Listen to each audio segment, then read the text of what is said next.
There has already been a cosmic call, and you've already answered it. It's like before the beginning of time, there was this sound made by the source of all life, a tone like the bong of a gong that said, "Arise, shine, for the light of love has risen upon you." And you heard it. You heard that gong. And your response was, "I am here. I am willing." And because of that decision to respond the way that you do, you can never be lost. You can never become undone. Even when the entire universe dissolves into chaos around you and your life has become a sandstorm of conflicting movements, and your regimes change and your cultures go to war, you can never be lost. You can never be undone in that storm because you are the oasis in that storm. You hold that sacred tone in your vibrational field, the tone that emanates from the heart of God. So if you're in this room with me now, or if you're watching on YouTube or TikTok, take a deep breath of relief. I am here. I am willing. And I am already walking the way. You are so perfectly loved and belonging, just like this, just as you are, doing exactly what you're doing. And you're always held in the heart of God all the time. You are free, you are equipped, and you are sovereign in your life. So if you want, you can release all that energy that you've been spending on seeking and manifesting and reinventing yourself over and over again. You can have a sweet surrender that frees you from that, that equips you for life and empowers you, authorizing you to experience a truly sovereign life. And releasing all that personal creation energy causes an overflow. And then the fruit of love extends beyond our own healing and enlightenment, beyond our own sort of personal sensory pleasure and spiritual fulfillment that we used to seek when we wandered out there lonely as a cloud in the desert, before we became to the oasis. And now, in that overflow, you can't help but to do good in the world, because the gong bonged and you agreed. And now there isn't anything that you're required to do per se, but you are nonetheless compelled to do. You put your hands to work, weaving love into all that you touch. Because your life as a human being on this uniquely rare planet at this historic time is not just to achieve a high vibration and an enlightened state, because guess what? Jesus Christ has already always fulfilled and fulfilling that aspect of human destiny.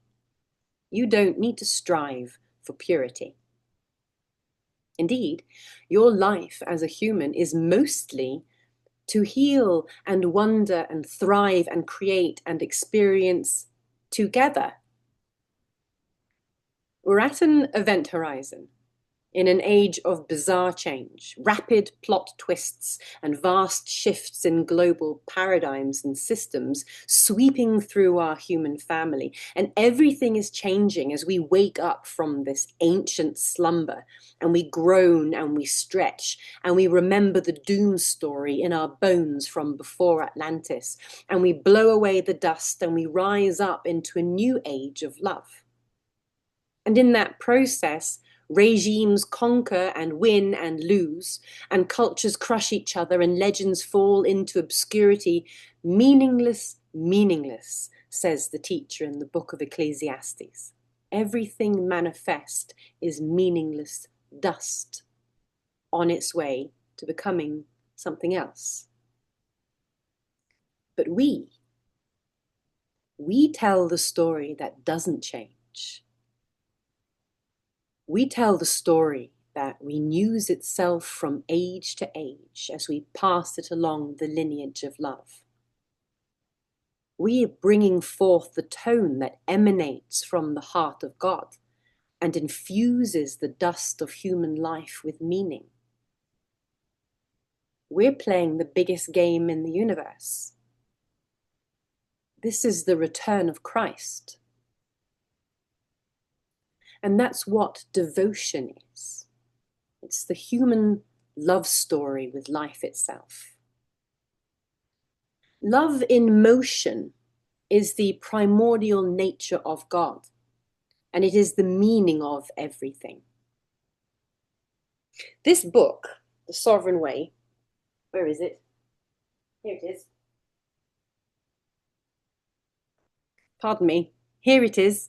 Here is the book, The Sovereign Way. This book is a path of 8 masteries that make up a sovereign way of devotion, a sovereign way of holding love in motion, a life that is free and equipped and authorized by the vibration of that primordial gong. It is a life that tells the love story. And this path, this book, has helped me, and it's helped many others too, and it can help you. And many of us are light leaders who gather here in our group, the Oasis, and we've been traveling together across these masteries in a series of teachings over this last season. Let's take a look at our thought experiments so far across this teaching series. We've done teachings and group discussions. We've done practical assignments in our own lives and communities.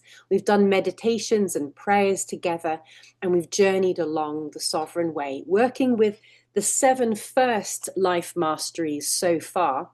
And even if you're not in the group, if you've been watching this, you might have been playing along in this vibrational field as well, even without knowing it.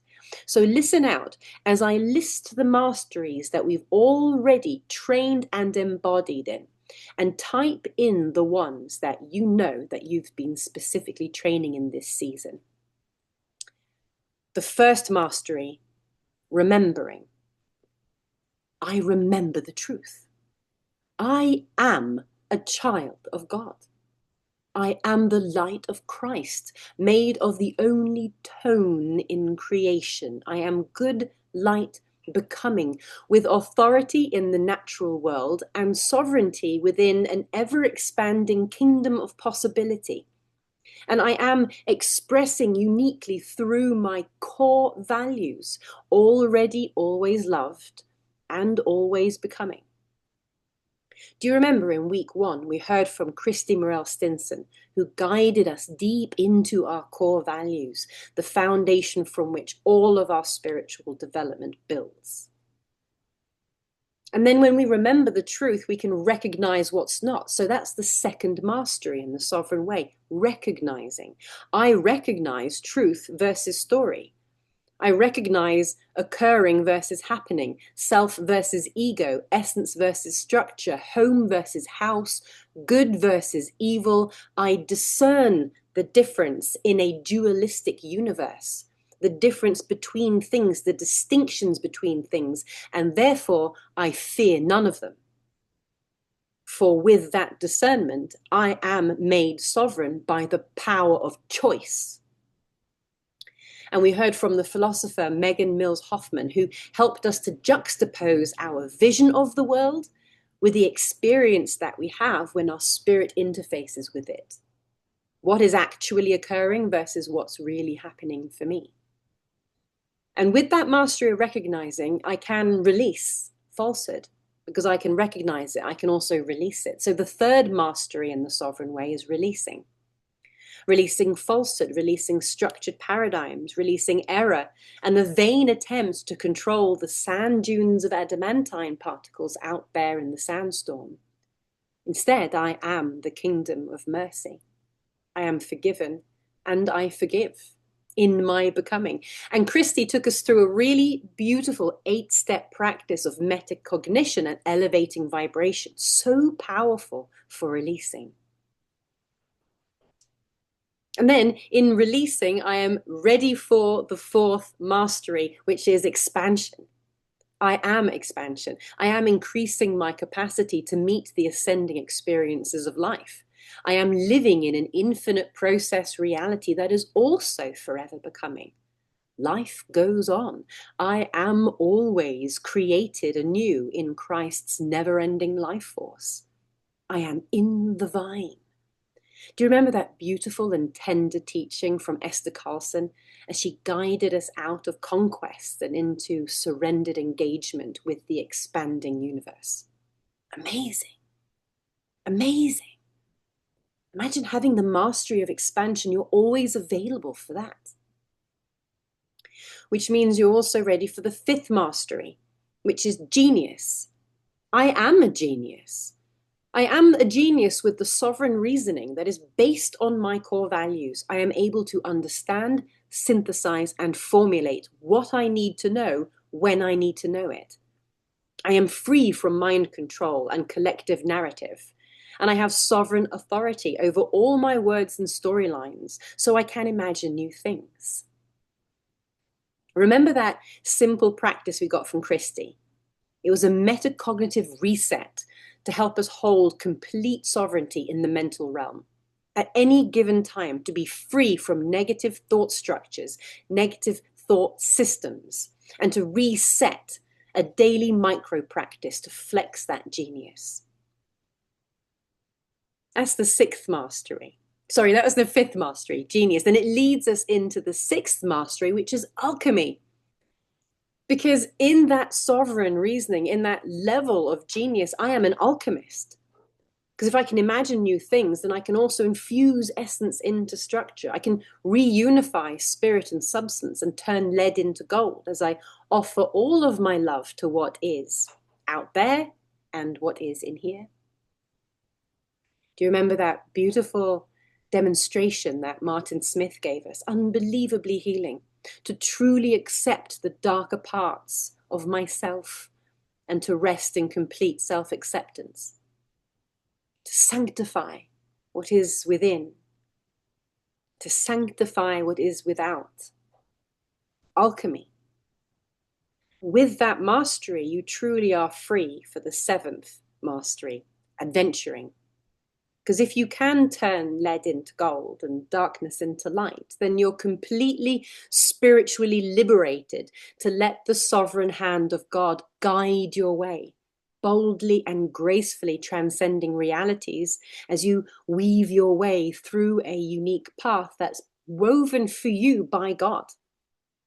And you're free to change courses, and you're free to rebirth. And you're freely provided for because you have no problem converting mana into manifest resources because you're present to the yes of the universe, full of courage and full of faith for the way. Those are the seventh masteries that we've been training in: remembering, recognizing, releasing, expansion, genius, alchemy, and adventuring. And what was the point? What does it all lead to?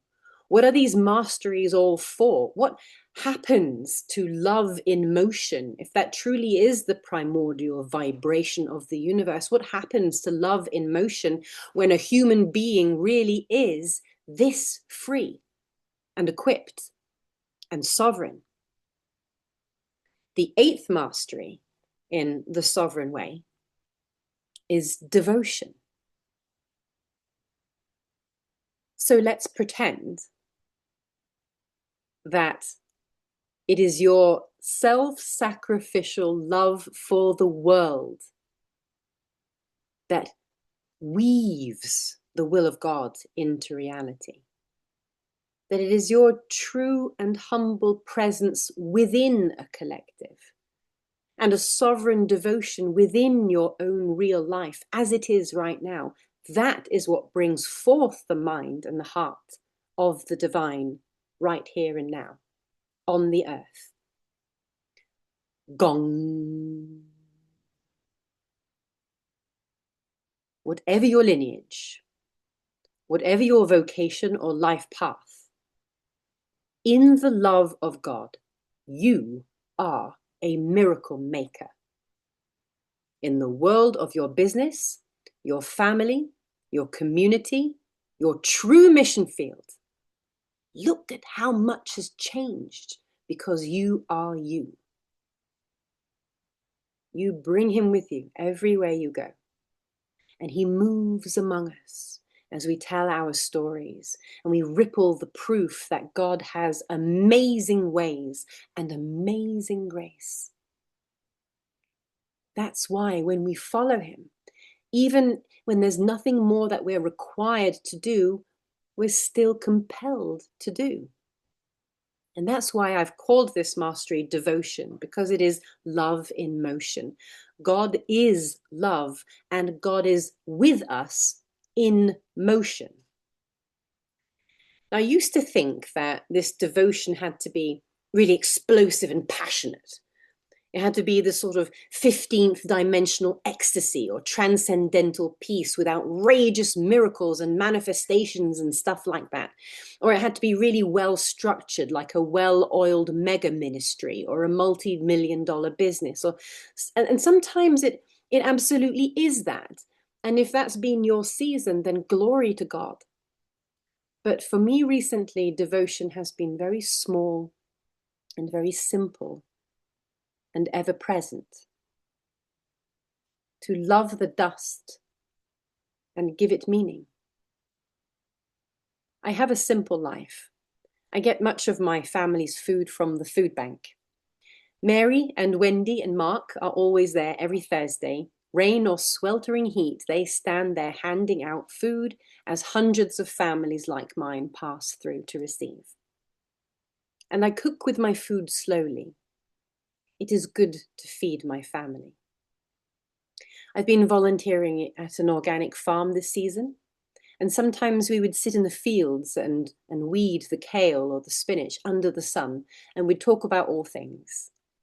Isabel, my friend that I made on the farm, she's from Peru, and her husband her father had hundreds of fruit trees when she was growing up. And she's going to come and look after my ducks next week when my family goes on a trip together. She loved my book. And sometimes in a field or in the food forest, we would work in complete silence. And then we gathered for a farm-cooked meal together, and we sat in old chairs in a bit of shade by the banana trees. And on Fridays, I help my friend Georgiana. I wash her feet, I sweep her floor, and the friendship has changed both of our lives.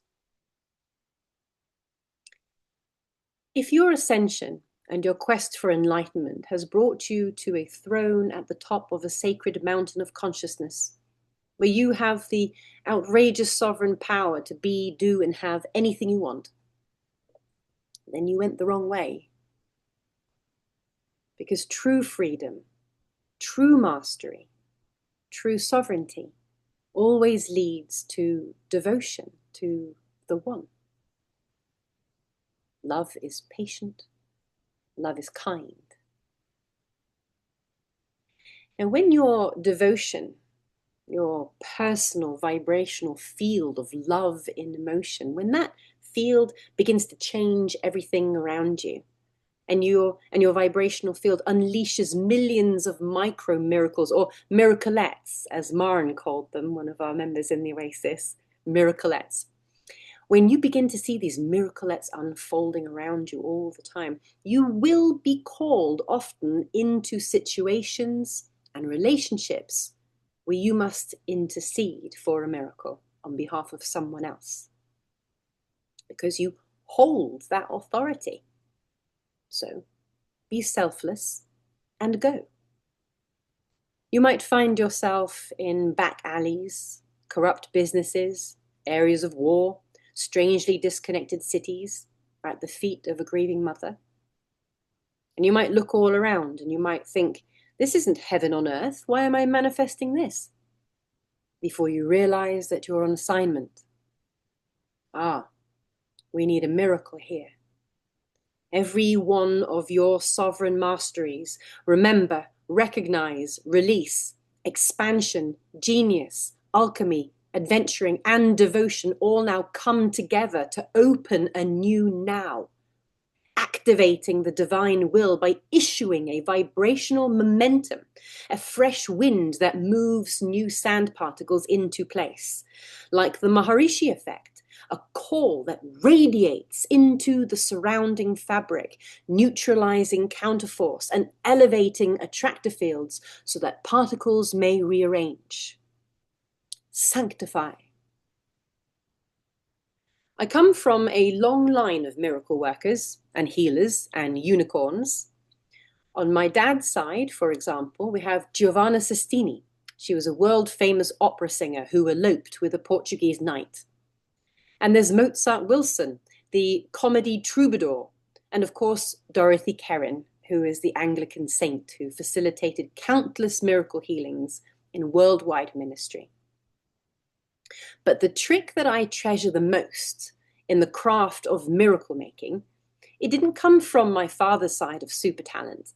It came from my mother's side, a line of very poor, very hard-working Irish farmers and frontline blue-collar servers and maids and nurses going back generations. Nothing spectacular or superlative about them at all. The word potatoes comes to mind.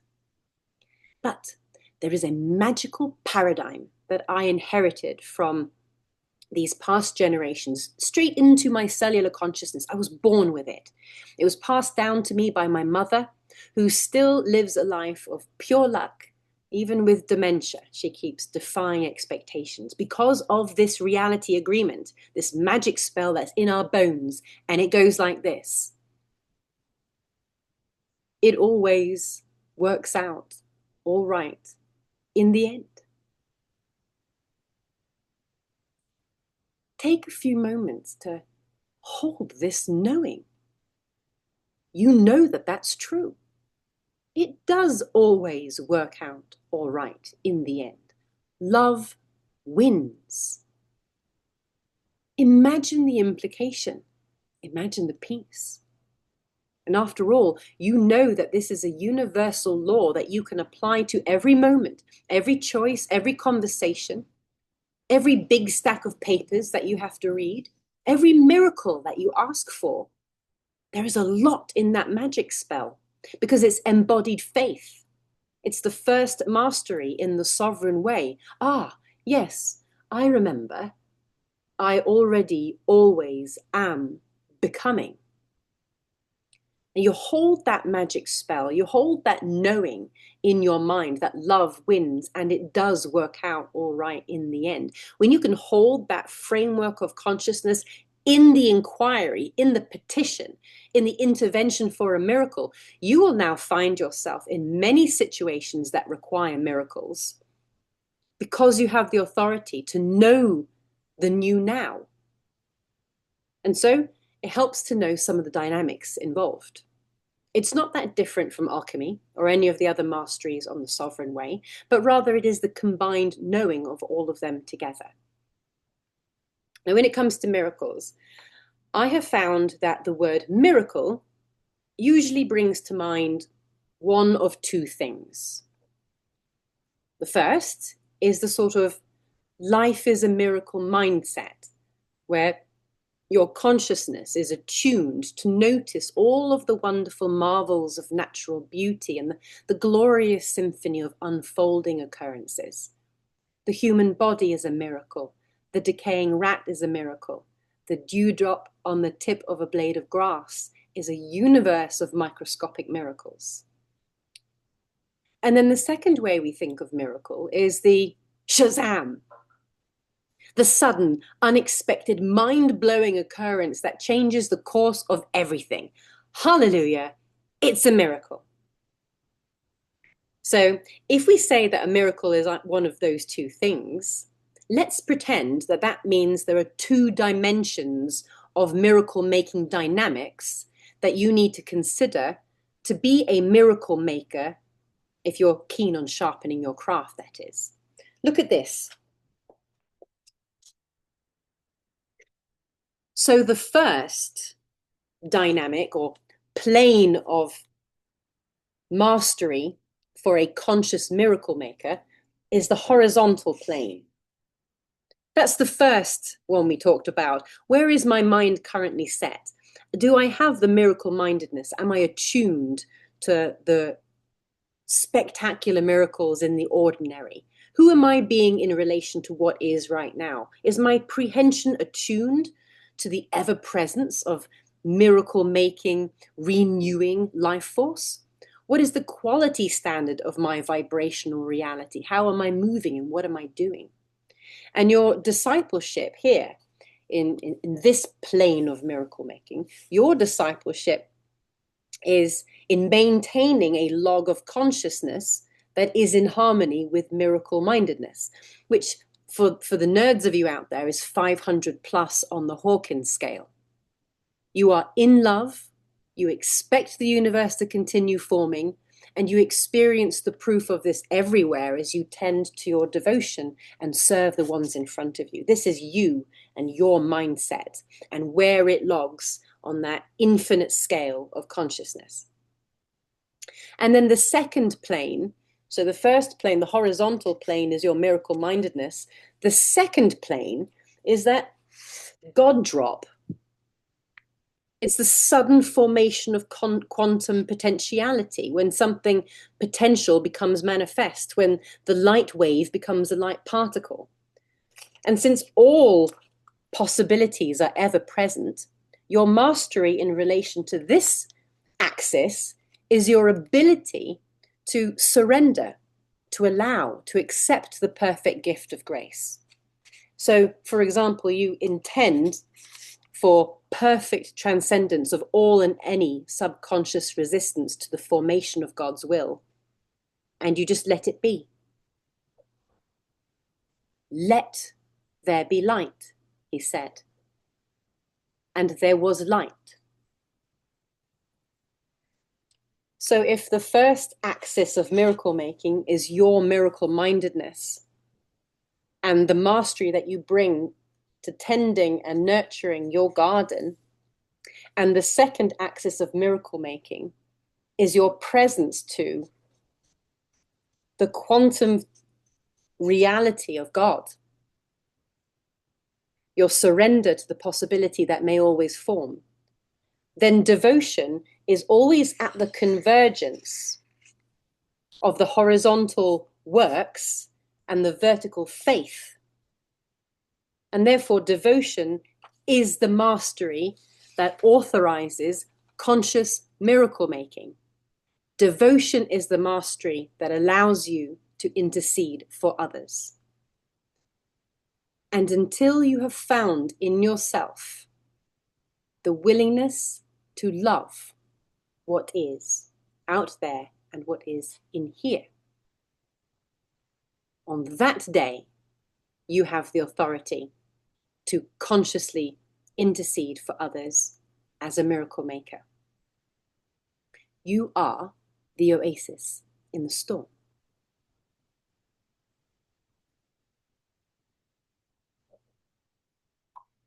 Okay, wriggle your bottom again. Let's do a meditation together. Wriggle your shoulders. Soften your neck. I gave you a lot. There was a lot of words, but you heard them all. Breathing in deep and breathing out lightly. The storms that once raged in the desert are suspended and still. The unknown expanse of glistening particles beyond beckons to you, and you are there. You remember. You know that your love is the breath of spirit that carries the sand dunes of becoming. You have reclaimed the dominion over your life, and you've surrendered every state of mind to the sovereign dominance, the tone that will forever command the sand dunes. You recognize truth and falsehood. You discern the difference between structure and essence, between ascension and entropy, and you have forgiven it all, releasing the attachment in a flush of mercy, a true forgiveness through even the deepest layers of your cellular consciousness, holy waters flowing through your mind and your biofield and your body and the parched lands through which you travel. And so you've become free for buoyancy and expansion as you rise up in vibration, always balanced and free. The balance radiates and restores equilibrium all around you. You've empowered the mind, opening to greater realities still and building on those with the mind of Christ. New languages and innovations have become creative solutions all around you, and doors have opened up. You've learned the alchemy of changing nothing into something and something into something better. Even in the more distant desert lands, you will make apricots appear. You've transcended all of the systems of being, forever womphed by grace through every system you must participate in on your future missions in the desert, and you will never again be enslaved. You are free now to live and love in peaceful devotion. You are coordinating with a flourishing family of other miracle makers on our planet in this time, and you are creating and connecting oases all over the desert. So, it is time for you to go on your sovereign way and to know God, I am, and to be with God, we are. So now look out before you into a universe of dust, particles of light moving and love becoming. And as you gaze into the dust, you see the particles drawing to one another, becoming the shapes of your life, the friends, your family, the flowers in your garden, the cucumbers on your vines, your favorite songs, your beautiful body, and the world that we are creating together. And you see that your life is the light, and it is good.